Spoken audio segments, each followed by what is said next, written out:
لكم ذنوبكم ومن يطع الله ورسوله فقد فاز فوزا عظيما. أما بعد, nous remercions Allah subhanahu wa ta'ala, nous le louons, nous implorons sa grâce, nous demandons pardon à nos péchés et nous demandons son salut et sa paix, son salut sur notre prophète sallallahu alayhi wa sallam, sur sa famille et sur ses fidèles compagnons. Amma ba'du, assalamu alaikum wa rahmatullahi wa barakatuh.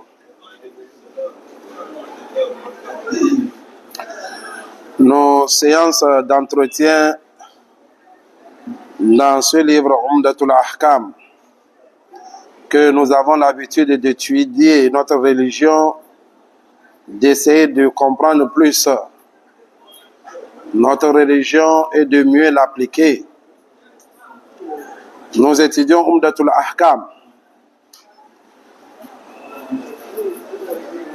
Et plus précisément, nous sommes en train de parler des obsèques, des funérailles en islam.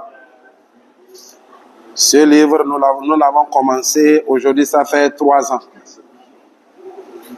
Nous l'avons commencé le 18 mai. Le 18 mai 2022. Voilà, bientôt en mai aussi. Banalement 3 ans que nous avons commencé l'étude de ce livre dans cette mosquée.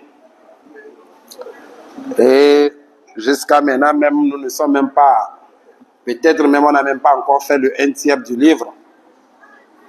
Nous sommes en train de parler des obsèques en islam. Et dernièrement, nous avons vu ce hadith qui était notre 162e hadith de ce livre. Donc, ce qui veut dire 162 hadiths que nous avons étudiés pendant ces 3 ans. Que Allah subhanahu wa ta'ala met al-baraka dans ce que nous avons étudié et qu'il nous met ça dans nos balances de bonnes œuvres et que Allah subhanahu wa ta'ala nous donne une compréhension profitable et que nous puissions mettre en application tout ce que nous avons étudié et qu'il nous montre la fin de ce livre sain et sauf, en bonne santé. La dernière fois, nous avons vu ce 162e hadith qui nous parlait de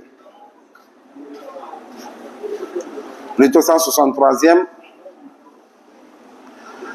Le prophète sallallahu alayhi wa sallam, il était tombé malade. Sa maladie dans laquelle il a rendu l'âme. Et c'est deux de ces femmes étaient en train de causer d'une église qu'ils ont vue sur la terre de Habasha. Et cette église s'appelait Maria. Et Salama et Habiba se rappelaient des images, des photos, des statues qui étaient dans cette église-là. Et ils ont évoqué comment cette église était embellie par les propriétaires. Et c'est là le prophète sallallahu alayhi wa sallam a soulevé sa tête, malgré qu'il était souffrant. Et il a dit, vous voyez ceux-là, c'est la pire des créations auprès d'Allah subhanahu wa ta'ala le jour de la résurrection. Parce que ceux-là, si un pieux parmi eux décède, ils vont construire une mosquée, un lieu d'adoration sur leur tombe. Et le prophète sallallahu alayhi wa sallam les a mis en garde en leur disant Ulaika shirarul halqi inda Allah.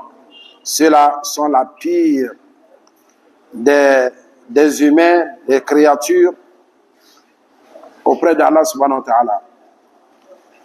Et nous avons vu, on avait lu aussi un peu les leçons à retenir, qu'il avait mentionné l'interdiction de construire les lieux d'adoration, les mosquées, sur les tombes.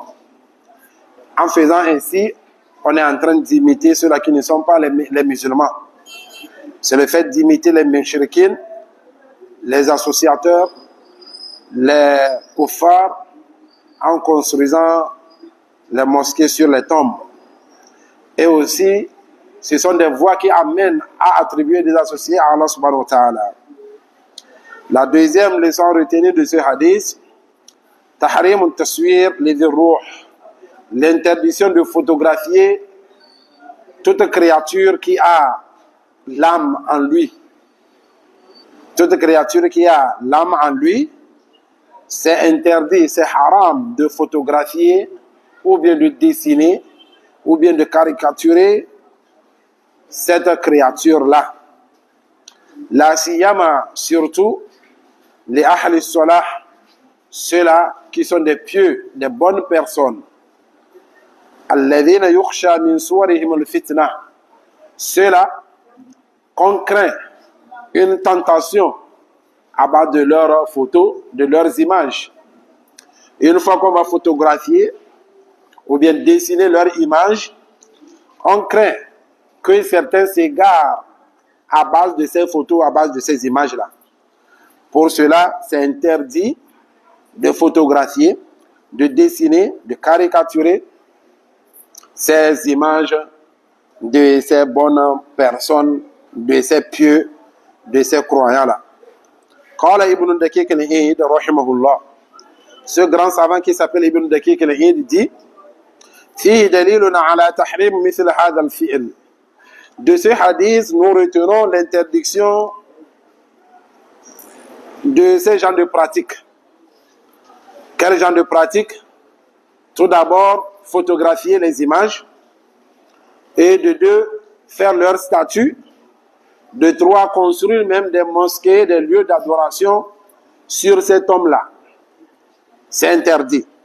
وقد تظاهرت دلائل الشريعة على المنع من التصوير والصور. Ça a été clair. Les arguments, les preuves de la charia, qui sont les hadiths du prophète sallallahu alayhi wa sallam, ont été clairs à interdire les photos, les statues, les images.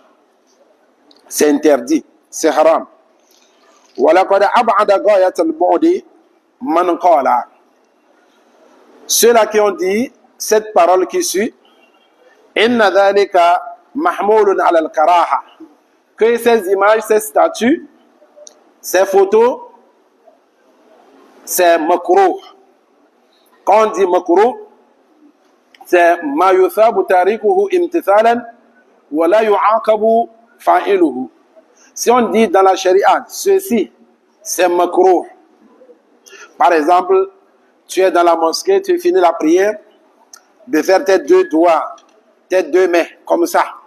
Mettre les uns dans les autres tashbik. Ça, c'est makruh. C'est makruh, c'est interdit. Si on dit makruh, quand tu laisses, tu ne le fais pas, tu es récompensé. Mais quand tu le fais, tu n'es pas blâmé.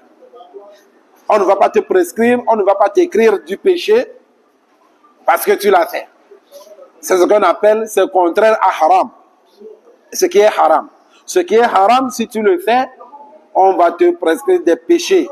On t'écrit des péchés. Quand tu laisses, on te donne des récompenses. Mais makruh, quand tu laisses, tu es récompensé. Quand tu le fais, tu n'es pas blâmé. Donc, ils disent, ces images, ces statues, ces photos, c'est quelque chose qui est makruh. Si tu le fais, tu n'auras pas de péché. Mais de préférable de laisser. وَعَنَّ هَذَا التَّشْدِيدِ كَانَ فِي ذَلِكَ الزَّمَانِ. Et que cette interdiction, cette fermeté, était au temps du prophète sallallahu alayhi wa sallam. C'était au temps du prophète sallallahu alayhi wa sallam que la charia a été ferme sur ces statues, sur ces images, sur ces photos-là. Donc, c'est pour cela, l'auteur dit, وَلَقَدْ بَعَدَ غَايَةَ الْبُعْدِ مَنْ قَالَ. Ceux-là qui ont tenu ces genres de propos, ils sont très loin de la vérité. Ils sont très loin de la bonne voie. Dire que c'est makrouh, ces images, ces photos, ces statues, dire que cette interdiction était ferme au temps du prophète sallallahu alayhi wa sallam, le qurbi ahdi an-nas bi ibadati al-awthan, que parce qu'en ce moment les gens n'étaient pas très loin de l'idolâtrie, qu'ils étaient sortis de l'idolâtrie pas très longtemps. Donc c'est pour cela l'interdiction était ferme en ce moment, pour qu'ils ne retombent pas dans l'idolâtrie. Que c'est pour cela en ce moment cette interdiction était ferme, était dure. Et l'auteur dit, ceux-là qui ont cette pensée-là, ils sont très loin de la vérité, ils sont très loin de la bonne voie. وَهَذَا الزَّمَانِ حَيْثُ انْتَشَرَ الْإِسْلَامِ. Et ils disent, de nos temps, de nos jours, la manière dont l'islam s'est étendu, وَتَمَحَّدَتْ قَوَائِدُهُ, et de la manière dont ces fondations sont posées, leur pensée est que ils sont en train de voir que c'est de nos jours les gens ont compris l'islam, que c'est inimaginable que quelqu'un aille se prosterner à une idole, à une image, à une photo, tout ceci. Donc ils pensent que tellement que l'islam s'est étendu, tellement que les fondations, les bases de cet islam bien posées, on ne peut pas imaginer que les gens puissent être égarés à base de ces statues, à base de ces photos, à base de ces images-là. L'auteur répète toujours, ils sont très loin de la vérité, ceux-là qui ont cette pensée. La yusawi hadha, la yusawi fi hadha al-ma'na. Il dit, ce temps dans lequel nous vivons, et le temps du prophète sallallahu alayhi wa sallam, où les gens n'étaient pas très loin de l'idolâtrie, on ne sont pas comparables. Donc pour cela, fala yusawihi fi tashdid, cette interdiction ne seront pas les mêmes. La manière dont on interdisait les photos, les images au temps du prophète sallallahu alayhi wa sallam ne seraient pas les mêmes qu'aujourd'hui. Parce que de nos jours, selon leurs propos, que les gens ont bien compris l'islam. وهذا القول عندنا باطل قطعا. Ibn Daqiq al-Eid dit, cette parole est faux, catégoriquement faux. وصوب الصنعاني قول ابن دقيق العيد. Parce que de nos jours, comme on l'avait dit la semaine passée, il y a plus même des gens qui sont plus égarés même à base des photos. Combien de personnes collent ces photos-là sur leur voiture, sur leur camion, sur le mur de leur chambre? Les photos de qui? Les photos de wali, des soi-disant wali, des cheikhs. Est-ce que ceux-là ne sont pas plus égarés que les gens qui étaient au temps du prophète sallallahu alayhi wa sallam? Est-ce que ce ne sont pas les mêmes problèmes que nous subissons aujourd'hui?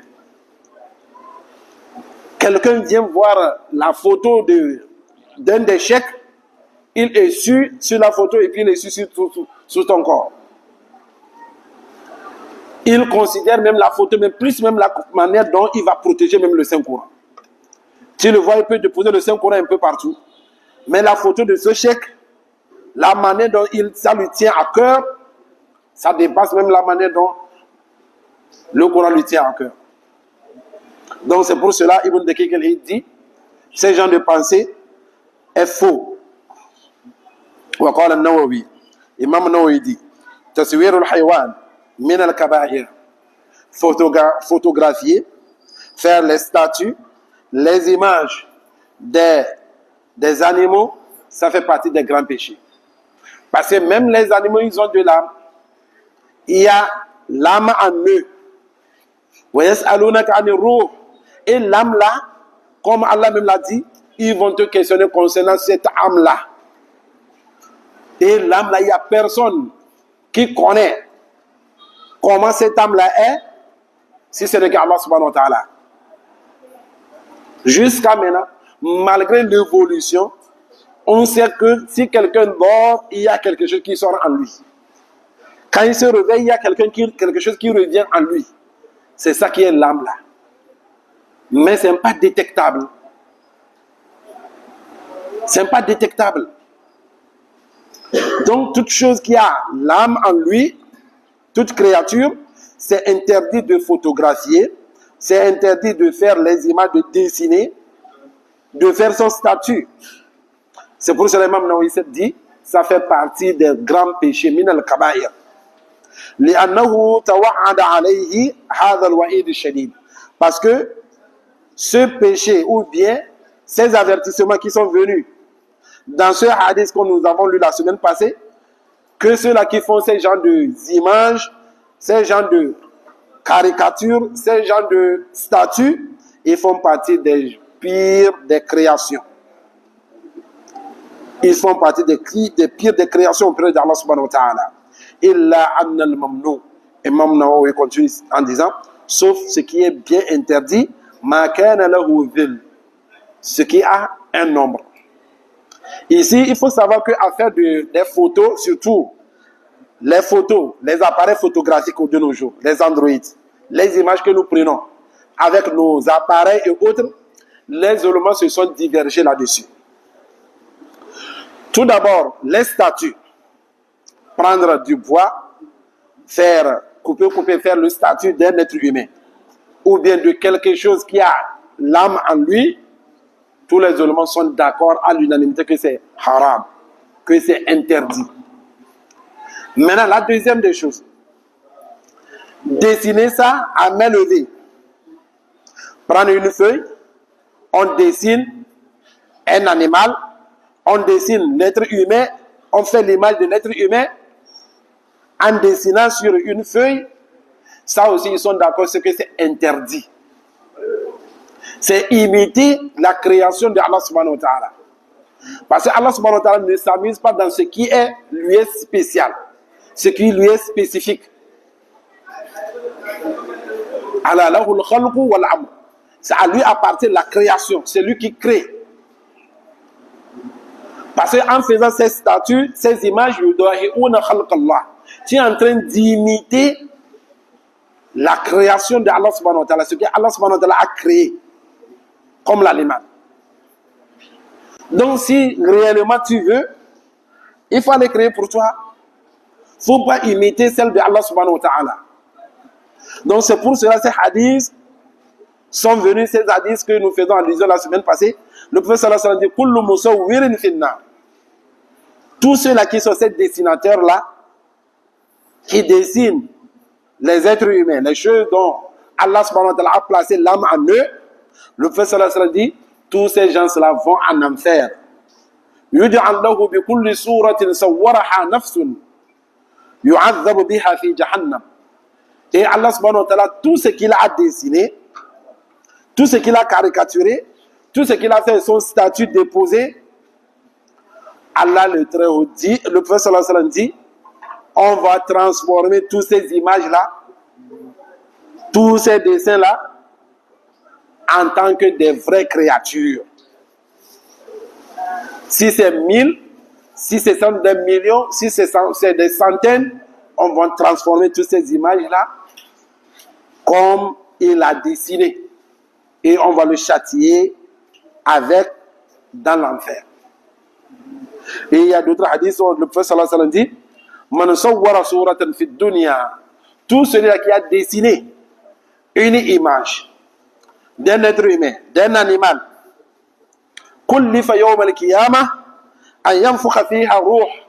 Le jour de la résurrection, on va lui forcer, il serait contraint de lui mettre une âme. Il serait contraint de mettre l'âme en ce qu'il a dessiné, en ce qu'il a caricaturé, le jour de la résurrection. Et il ne peut pas.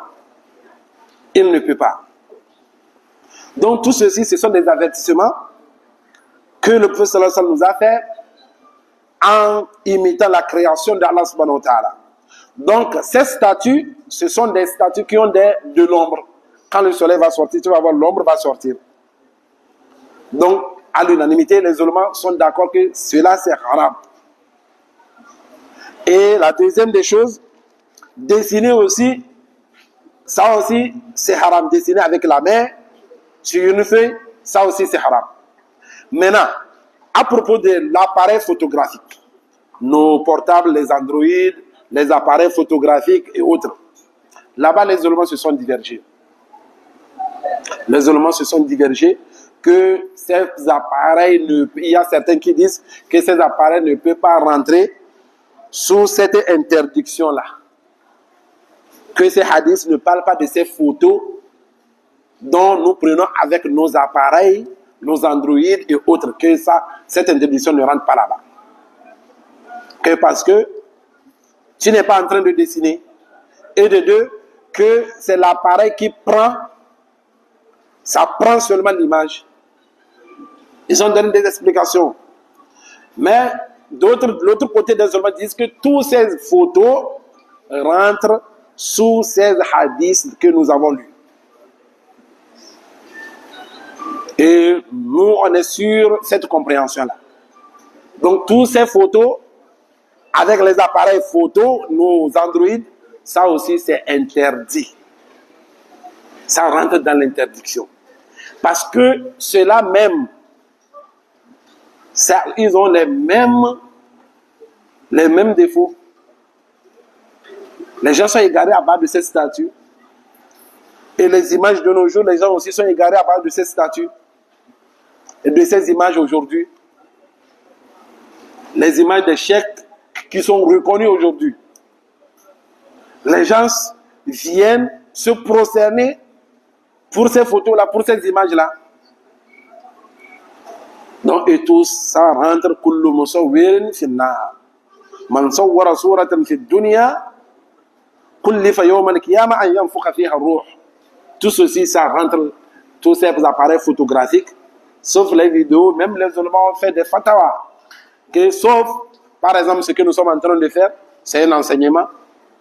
On va filmer et d'autres vont en profiter qui sont très loin. Sauf cela. Mais prendre des photos de souvenirs, c'est l'anniversaire, on est sorti aller quelque part, on va prendre des photos et autres. Et de nos jours, même les grands ulémas sont rentrés là-dedans.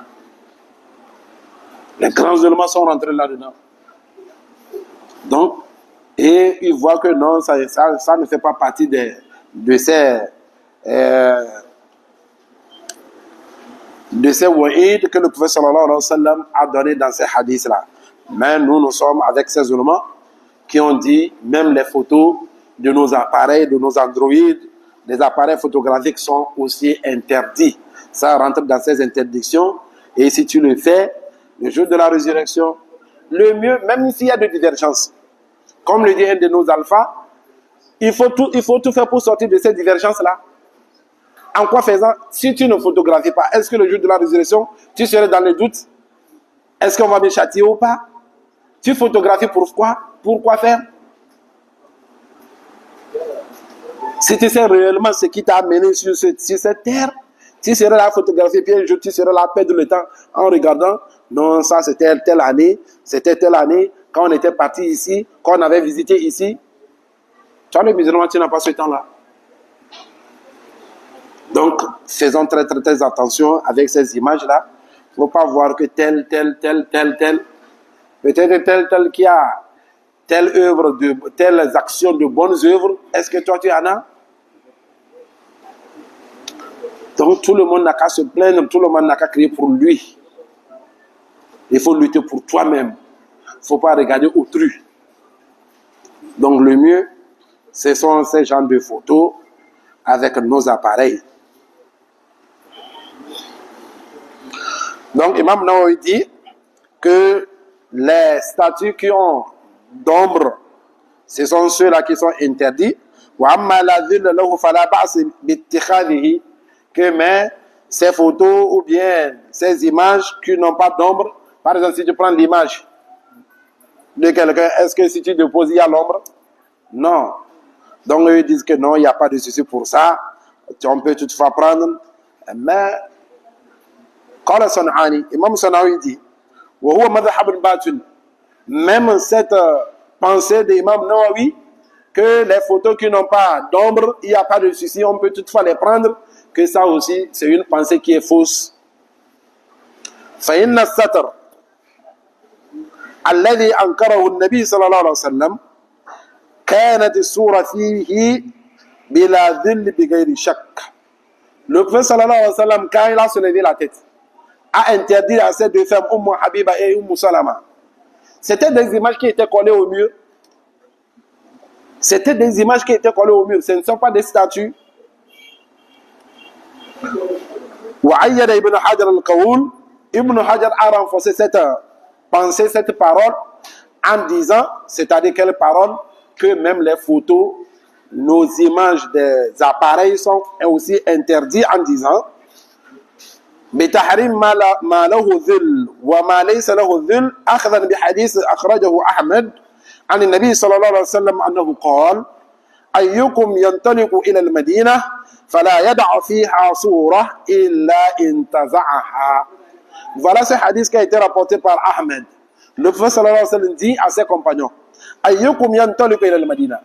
Qui parmi vous va se lever et aller dans cette ville à Médine et il ne va pas laisser aucune image sans qu'il ne le déchire. Donc, quelque chose qui a, par exemple, ceci, si tu te poses, voilà l'ombre qui se fait voir. Est-ce que tu peux déchirer ceci? Non. Donc, est-ce qu'on peut déchirer une statue? Non. Donc, ici, le prophète sallallahu alayhi wa sallam insinue quoi? Il insinue ces images-là qui sont ces images que nous avons aujourd'hui dans nos portables, que nous enlevons avec nos Android et autres. Que d'autres fois même, on fait sortir ça et les gens vendent cela. Les gens vendent ces images-là. Donc, et aussi, il faut savoir, le prophète sallallahu alayhi wa sallam a dit, les anges ne rentrent pas dans une maison ou bien dans une chambre où il y a une image, il y a une photo. Quand on dit les photos, toujours photos des êtres humains, photos des animaux, de toutes choses que Allah subhanahu wa ta'ala a placé une âme en elle. Tu as ça dans ta chambre, sache que toi, avec les anges, c'est fini. C'est toi toujours avec les démons. C'est pour cela que nous devons faire très, très, très attention. Nous savons que nous achetons. Il y a certains de nos jours, même ils prennent des calendriers où il y a les images, des photos et autres, ils viennent coller ça, déposer ça dans leur chambre. Toi, le musulman, tu dois être quelqu'un d'éveillé. Quelqu'un qui est toujours conscient de ce qu'il fait. Et mettre l'œil dans tout. Tout ce que tu vas faire rentrer chez toi à la maison, il faut bien vérifier. Il faut bien vérifier. Donc, ces calendriers, que ça ne reste pas dans ta maison. Les savons que nous achetons, s'il y a les dessins de ces femmes-là, nuit à moitié nuit, ou bien presque tout nuit, tu les enlèves, tu jettes. Si réellement tu es contraint d'acheter ces genres de savons, et nos femmes aussi, leur pommade. Souvent, leur pommade, c'est toujours dessiné ces femmes-là. Teint clair. Presque nuit. Ils viennent déposer ça sur leur coiffeuse, et puis c'est ça, toi tu passes, tu vois, et les démons vous dérangent chez vous à la maison. Donc, faisons très attention. Le prophète sallallahu alayhi wa sallam, un jour même, il avait un rendez-vous avec l'ange Malaika Jibril. Il a entendu jusqu'en vain. L'ange n'est pas venu.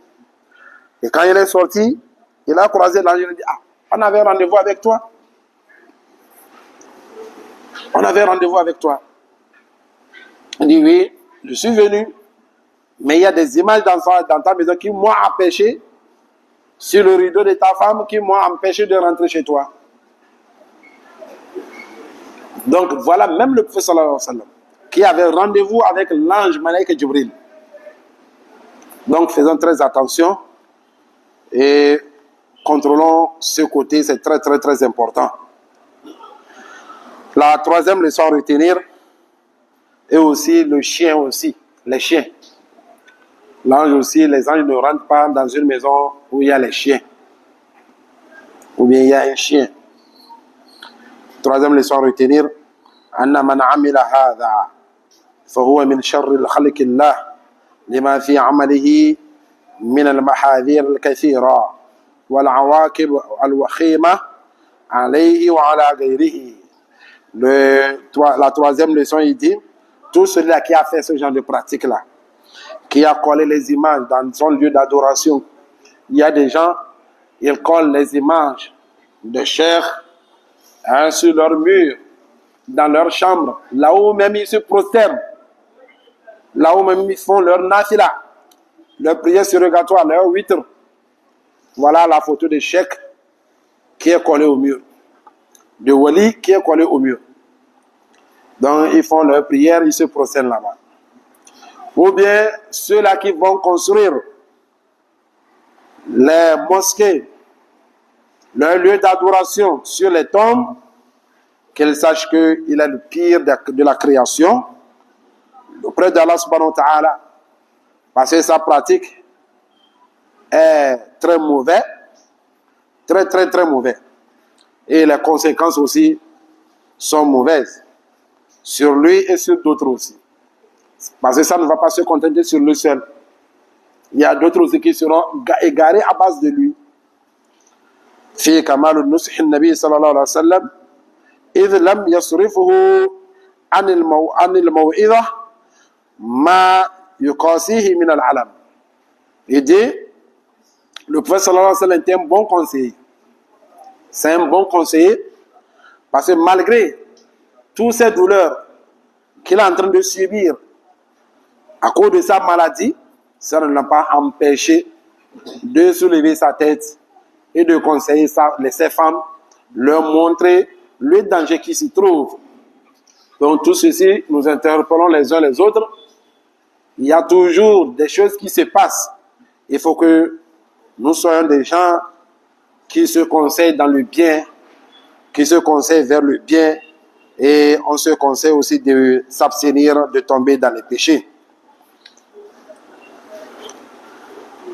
الحديث suivant عن عائشة رضي الله عنها قالت قال رسول الله صلى الله عليه وسلم في مرضه الذي لم يكن منه. D'après Aïcha toujours, que رضي الله عنها dit, le prophète صلى الله عليه وسلم a dit ceci dans sa maladie, qu'il ne s'est plus rétabli de cette maladie, il est décédé de cette maladie. Voilà ce qu'il a dit.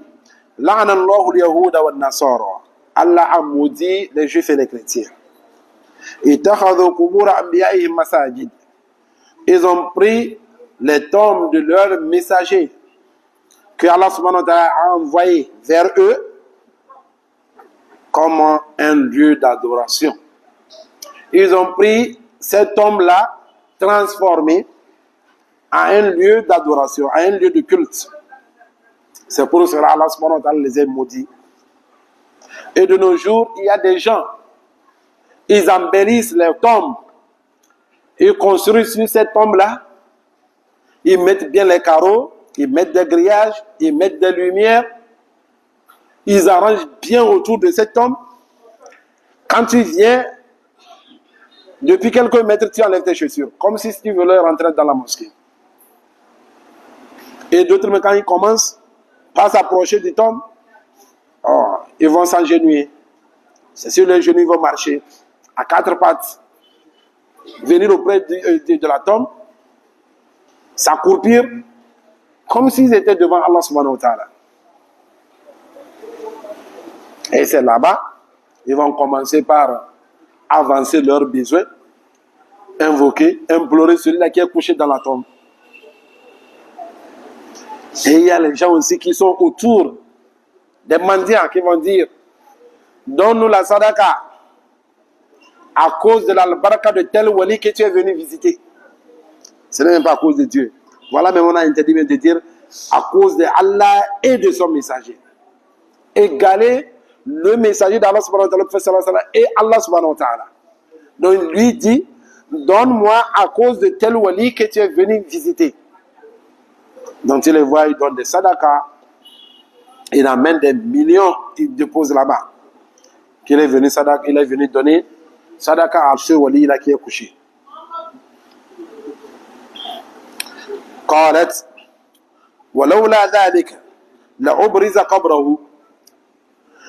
Si ce n'était pas à cause de cela, la crainte que les gens prennent la mosquée ou bien la tombe du prophète sallallahu alayhi wa sallam comme un lieu d'adoration, un lieu de culte, ils allaient laisser la tombe du prophète sallallahu alayhi wa sallam comme ça aux yeux de tout le monde.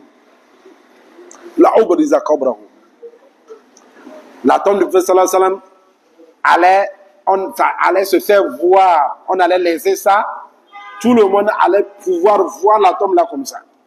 Comme la manière, si tu vas dans nos cimetières aujourd'hui, tu vois que ceci c'est une tombe, l'autre c'est une tombe, voilà les tombes que tu vois. Mais est-ce que si tu vas à Médine aujourd'hui, tu vas voir la tombe du prophète sallallahu alayhi wa sallam comme ça? Non.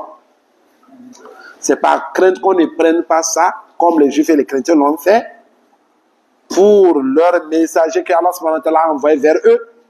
C'est pour cela que la tombe du prophète sallallahu alayhi wa sallam a été protégée avec des clôtures.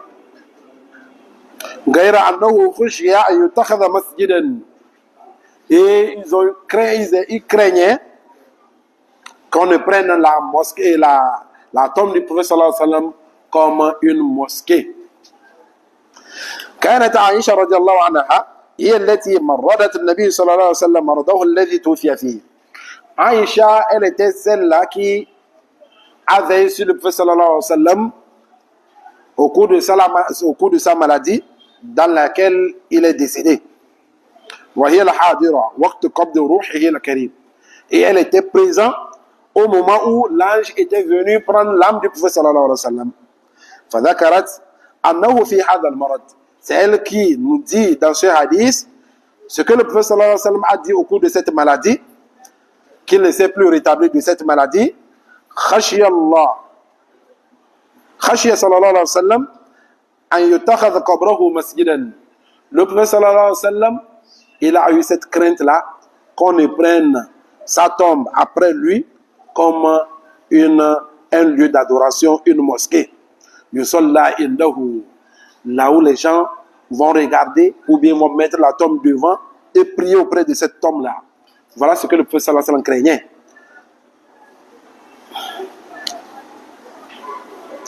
فتجر الحال إلى عبادته من دون الله تعالى. Et quand cette tombe va se faire voir, tout le monde peut toucher la tombe de doigt. En ce moment, les gens vont prendre cette tombe-là, un lieu d'adoration, quelque chose qu'ils vont adorer en dehors d'Allah subhanahu wa ta'ala. Voilà la tombe qui ne se fait pas voir. Mais de nos jours, les gens prennent le droit de Allah subhanahu wa ta'ala, attribuer ça à son messager. En disant que le prophète sallallahu alayhi wa sallam connaît ce qu'on appelle gaïb, l'invisible, ce qui est caché. En disant que le prophète sallallahu alayhi wa sallam peut sauver quelqu'un s'il est en danger. Or, tout ceci, ça n'appartient qu'à Allah subhanahu wa ta'ala. Ils attribuent ces genres de choses à qui? Au messager d'Allah subhanahu wa ta'ala. Donc, le prophète sallallahu alayhi wa sallam craignait qu'on ne prenne sa tombe comme un Dieu en dehors d'Allah subhanahu wa ta'ala le Tout-Puissant. Faqala, c'est là il a dit que Dieu a maudit les Juifs et les chrétiens, ceux-là qui ont pris les tombes de leurs messagers comme un lieu de culte. Yuhazzar min amalihim. Le prophète sallallahu alayhi wa sallam est en train de nous avertir, est en train d'avertir sa communauté compte tenu des pratiques de ceux-là, de ces Juifs et de ces chrétiens. Walidha alima as-sahaba radiyallahu anhum muradahu. C'est pour cela que les compagnons ont compris l'intention, ce que le prophète sallallahu alayhi wa sallam voulait dire par là. فَجَعَلُوهُ فِي دَاخِلِ حُجْرَةِ عَائِشَةَ. Et ils ont mis la tombe du prophète sallallahu alayhi wa sallam à l'intérieur de la chambre de Aïcha. وَلَمْ يَنْقُلْ عَنْهُمْ. Ça n'a jamais été rapporté venant des Sahaba. وَلَا عَنْ بَعْدِهِمْ. Et ça n'a jamais été aussi rapporté de ceux-là qui sont venus après les Sahaba, min as-salaf, parmi nos prédécesseurs pieux, annahum qasadu qabrahu al-sharif liyadkhulu ilayhi fayusallu wa yad'u indah. Ça n'a jamais été rapporté que les compagnons, ni ceux-là qui sont venus après les compagnons, parmi nos prédécesseurs pieux, qu'ils ont une fois eu l'intention d'utiliser la tombe du prophète sallallahu alayhi wa sallam, de rentrer là-bas et invoquer ou bien de prier. de prier auprès de la tombe, non. Personne ne l'a jamais fait. Ils n'ont aussi jamais rentré auprès de la tombe et invoqué, soit disant, oh Seigneur, donne-nous ceci, ou bien, oh prophète, donne-nous ceci. Parce que auprès de la tombe, tu demandes Dieu même tes propres besoins. Tu demandes à Dieu. Tu n'as pas demandé à celui-là qui est couché dans la tombe, hein? Tu as demandé Dieu. Mais auprès de la tombe, ça, c'est interdit. Celui-là qui invoque, celui-là qui est couché, en dehors d'Allah, ça c'est shirk, le grand shirk qui fait sortir l'homme du cadre de l'islam.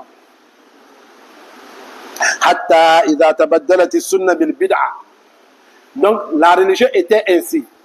C'est comme ça que les gens ont compris que la tombe du prophète sallallahu alayhi wa sallam n'est pas un lieu d'adoration, n'est pas un lieu d'invocation, de prière, jusqu'à ce que la sunna a été échangée par les innovations.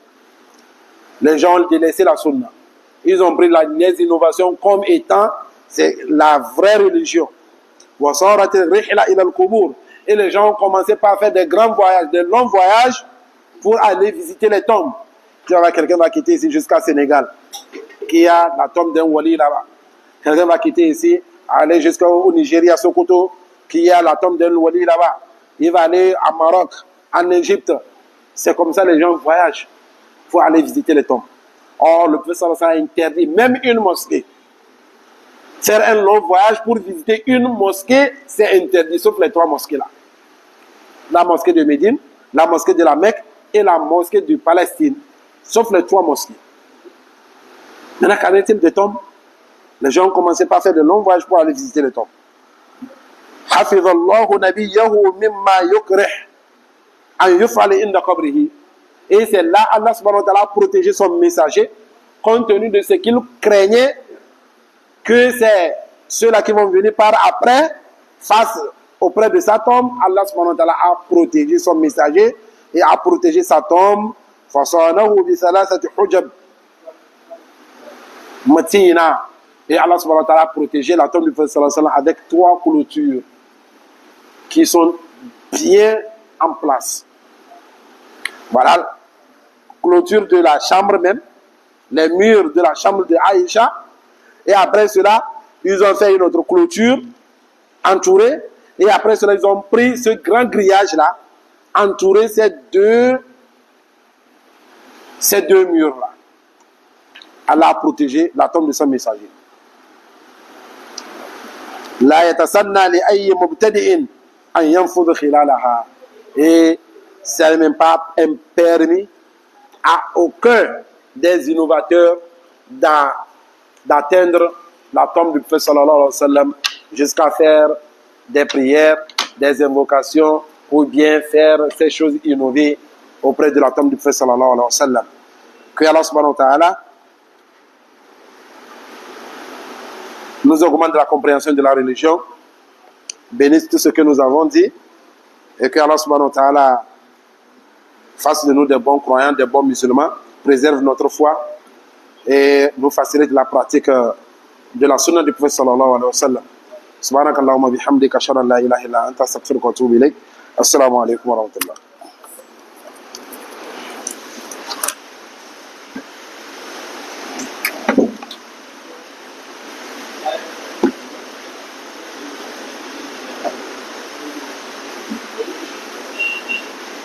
Yes.